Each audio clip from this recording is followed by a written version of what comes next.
আসসালামু আলাইকুম ওরহমতুল্লাহি ওয়াবারাকাতুহু। প্রিয় শ্রোতাবৃন্দ, আজকে আপনাদেরকে বাচ্চাদের উপরে যখন কোনো বদ নজর লাগে, মানুষেরও নজর লাগতে পারে আর অন্যান্য কিছুরও নজর লাগতে পারে। যখন বাচ্চাদের উপরে বদ নজর লাগে তখন দেখবেন বাচ্চাদের শরীর ঠিক থাকে না, শরীরে নানান রকম অসুবিধা দেখা দেয়, অথবা অনেক সময় দেখবেন ভ্যা ভ্যা করে কান্না করে বিভিন্ন রকমের সমস্যা দেখতে পাবেন। ঠিক সেই সময় আপনি কি করবেন? সেই সময় আপনি যদি এই আমলটি করতে পারেন, বাচ্চাকে এই দোয়াটি পরে যদি ফু দিতে পারেন 3 বার পরে, তাহলে ইনশাল্লাহ বাচ্চার বদ নজর কেটে যাবে, বাচ্চার সমস্যা থেকে আপনি সমাধান হতে পারবেন, বাচ্চাকে সমাধান করতে পারবেন।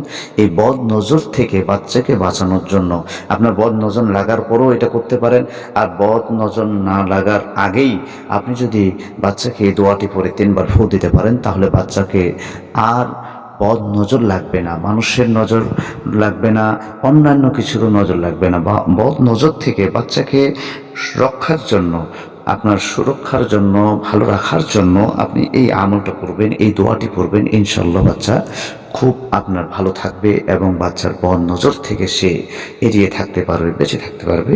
সেই দোয়াটি হলো এই: বিসমিল্লাহির রহমানির রহিম, ওয়া ইয়াকাদুল্লাযীনা কাফারু লিউযলিনাকা বিআবসারিহিম লাম্মা সামিউয যিকরা ওয়া ইয়াকুলুনা ইন্নাহু লামাজনুন ওয়া মা হুয়া ইল্লা যিকরুল লিল আলামিন।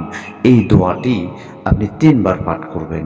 এই দোয়াটি 3 বার পাঠ করে বাচ্চার শরীরের মধ্যে, মাথা থেকে শরীর, আপনি 3টা ফু দিয়ে দিবেন। এইভাবে একটু ফু দিয়ে নিচের দিকে কোমর পর্যন্ত নিয়ে আসবেন। ইনশাল্লাহ বাচ্চার বদ নজর থেকে সে রক্ষা পাবে, বাচ্চার ভালো থাকবে, তার শরীর স্বাস্থ্য ভালো থাকবে ইনশাল্লাহ। এই আমলটি করুন, অবশ্যই অবশ্যই আপনি ফজিলত পাবেন, ফল পাবেন।